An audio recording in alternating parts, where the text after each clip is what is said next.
Do, do, do, do, do. Welcome back, my friends, to BjjBrick Quick. My name is Byron.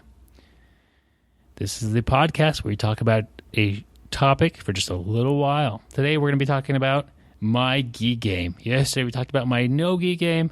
I've just got to get the other half of the puzzle and talk about my gi game.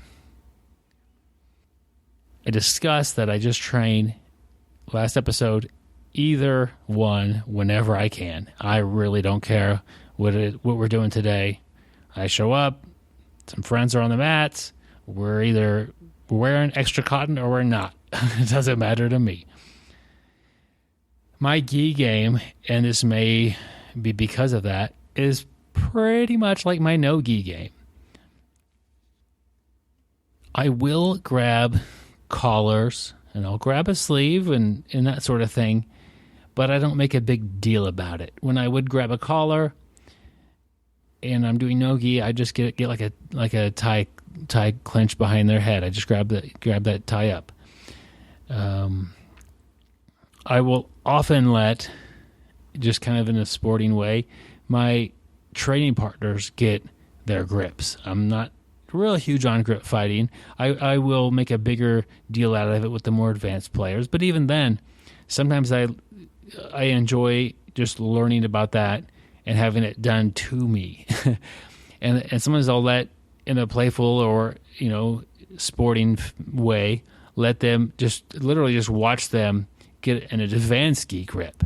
And I don't know if anyone's classified different grips on the gi, but if you pass your grip, I consider that an advanced grip. So if I grab your lapel with my like at the end of your lapel with my left hand, and then I pass it to my right hand, or I wrap it around behind you and I pass it to my right hand, that's what I consider an advanced grip. It took 2 steps. Some gi grips are 3 or 4 steps. It's like pretty elaborate, and it's interesting to me to have that done and to learn a little bit of that game. I don't have any interest in that part of the game, but I do enjoy kind of trying to fight out of that, trying to defend it. There's a lot of really cool sweeps that happen to me because of that. And that's just part of the game. And especially at, if a lower level practitioner wants to try to do that, I will largely just stand kind of over them or kneel or however I'm working my pass and simply watch them pass my gi from one hand to the other or wrap it around. I don't always let them do that, but I'm not opposed to trying to fight out of that. Much the same as I'm not opposed to letting somebody work in their side control or work on back control.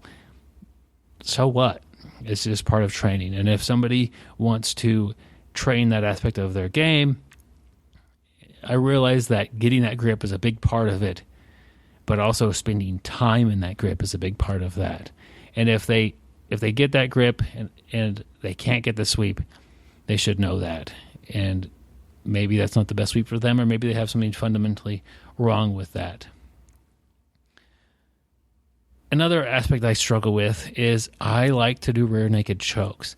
And with the gi, that is more and more challenging. It's funny, the better I get at no-gi rear naked chokes, the more frustrating it can be sometimes to have somebody hold my sleeves or to have the gi in the way. And I know the answer is the bow and arrow choke. It's there. It's always there. It's always a threat. But I really enjoy the rear naked choke, just the mechanical movements behind it. To think about my best techniques, my best sweeps are going to involve grabbing a collar and grabbing a sleeve and getting a sweep. I don't have much of a daily Hiva game.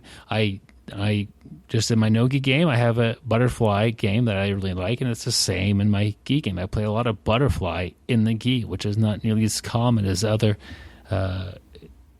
gi games. So I think I am holding myself back. I sometimes, because I don't play the actual game that we're playing when we put the gi on.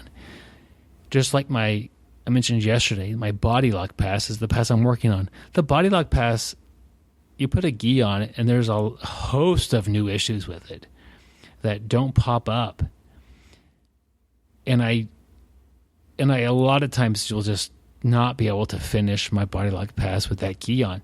But I still try, and I still feel like I'm learning about the pass.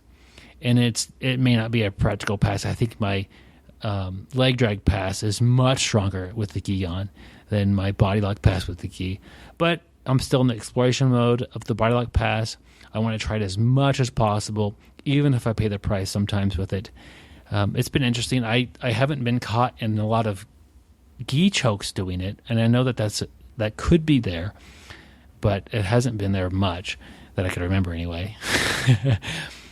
But it's just kind of the way I play jiu-jitsu, and it's I probably should come to class focused on something gi related if I wanted to step that up a little bit, but it hasn't been a focus of mine. So I come to class and I'm thinking I'm working on my body lock passes today, and maybe I should split that down the middle and have a gi technique I want to focus on for a while. And if I only get to train it a couple times a month, because I mostly make no gi classes, that's okay. That would probably be a smarter way to train both. Back in the day, and I want to wrap this up pretty quick, but back in the day we would train gi in the wintertime and no gi in the summertime. And the idea was that people are going to be wearing coats and jackets when it's cold outside, and they're going to be wearing a lot less clothing in the summertime. The other idea is it was hot, and nobody wanted to wear a gi in the summertime. So I don't know which one was actually the real root of the reason for the training, but we changed it. Nowadays, it's just, for me, it's day of the week that it changes, and I get in when I can. Well, I've told you a little bit about my no-gi game. I'd like to hear about yours if you want to share. You could post that on our Facebook page in this episode. If you have a topic that I should cover, send that in to BjjBrick@gmail.com, and I'll add it to the queue. BjjBrick is Patreon supported, but not the quick episodes. Those are on the house. Just the full episodes are supported by our team of Patreon supporters, and I do appreciate their support. Till next time, stay sweaty, my friends.